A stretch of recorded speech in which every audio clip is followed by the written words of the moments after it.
Social media पर इन दिनों ONDC यानी open network for digital commerce की बहुत चर्चाएं हो रही हैं।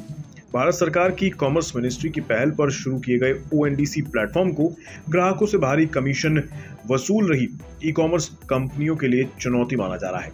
क्या सही में देश में पहले से सिक्का जमाए बैठे ई कॉमर्स प्लेटफॉर्म ओएनडीसी के प्लेटफॉर्म से हार जाएंगे? आखिर ओएनडीसी के प्लेटफॉर्म में ऐसा क्या अलग मिलेगा जो बाकी ई कॉमर्स प्लेटफॉर्म से इसे बेहतर बना दे? और सबसे जरूरी बात, ओएनडीसी एक सरकारी पहल का नतीजा है।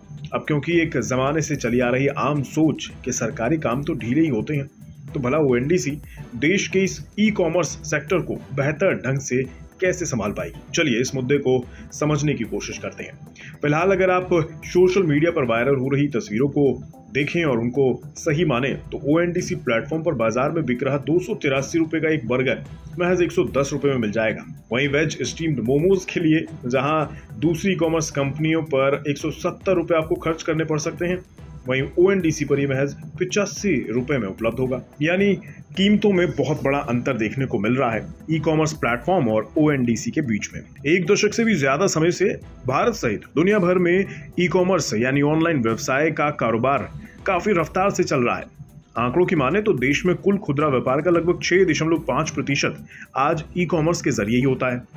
दुनिया में आज जितने भी ऑनलाइन लेन देन होते हैं उनमें से 40% से ज्यादा भारत में हो रहे हैं। अब यहाँ वो बड़ा सवाल सामने खड़ा होता है कि सरकारी ठप्पा लगी ओएनडीसी कैसे ई कॉमर्स के इतने बड़े बाजार को संभालने का रोल निभा पाएगी? तो इसका जवाब आपको यूपीआई से मिल सकता है।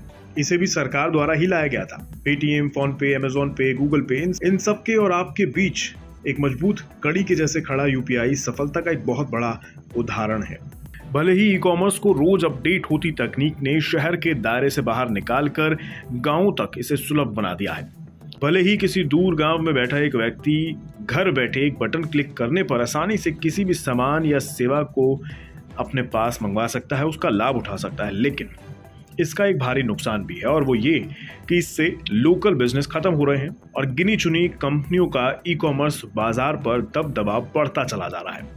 इससे हो क्या रहा है? पारंपरिक व्यवसाय जो है भारत का, उसको भारी नुकसान झेलना पड़ रहा है और इसी से बचाने का काम करेगा ओएनडीसी का प्लेटफॉर्म। क्योंकि यहाँ सवाल केवल लोकल बिजनेस के प्रभावित होने या ई कॉमर्स कंपनियों की ओर से मोटी कमीशन वसूलने का नहीं है, बल्कि बात उससे भी ज्यादा गंभीर है और वो ये कि ई कॉमर्स कंपनियां डेटा पर अपने आधिपत्य के कारण अलग अलग विक्रेताओं के बीच भेदभाव करती हैं, जिससे छोटे विक्रेताओं को खासा नुकसान झेलना पड़ता है। ये कंपनियां ग्राहकों को सस्ता सामान और सेवाएं देने का दावा तो करती हैं, लेकिन इसकी डार्क साइड भी है और वो ये कि छोटे दुकानदारों, ट्रैवल एजेंट्स और विक्रेताओं को बाजार से बाहर रखने के लिए काफी तिगड़म लगाए जाते हैं। देखा जाए तो एग्रीगेटर्स के रूप में काम करने वाली ई कॉमर्स कंपनियां छोटे वेंडर्स और गरीब कामगारों की आमदनी में एक बड़े हिस्से को हड़प रही हैं और यहीं से शुरू होता है सरकार की ओर से शुरू किए गए ओएनडीसी जैसे प्लेटफॉर्म का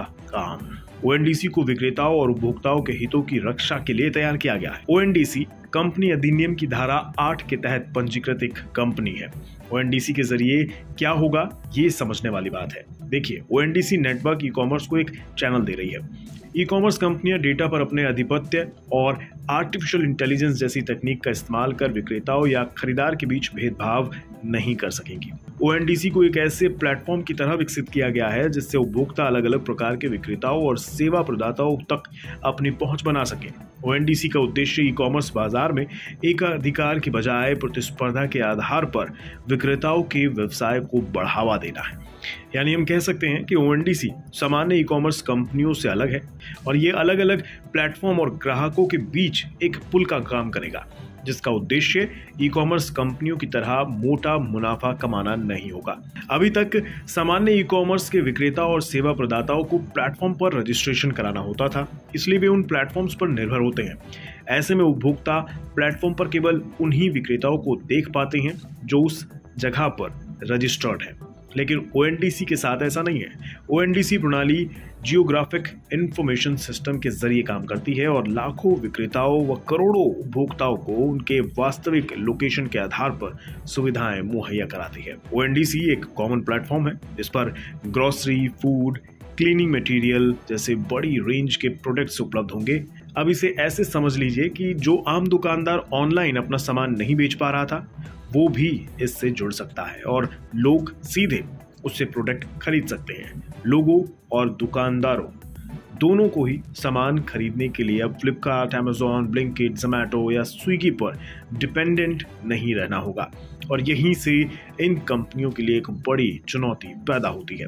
हालांकि अभी ओएनडीसी को हाल में ही पेश किया गया है, इसलिए इसके जरिए अभी कारोबार काफी कम हो रहा है, लेकिन उम्मीद है कि आने वाले समय में इसका विस्तार तेजी से होगा और इससे उपभोक्ता और विक्रेताओं के शोषण का काम रुक जाएगा।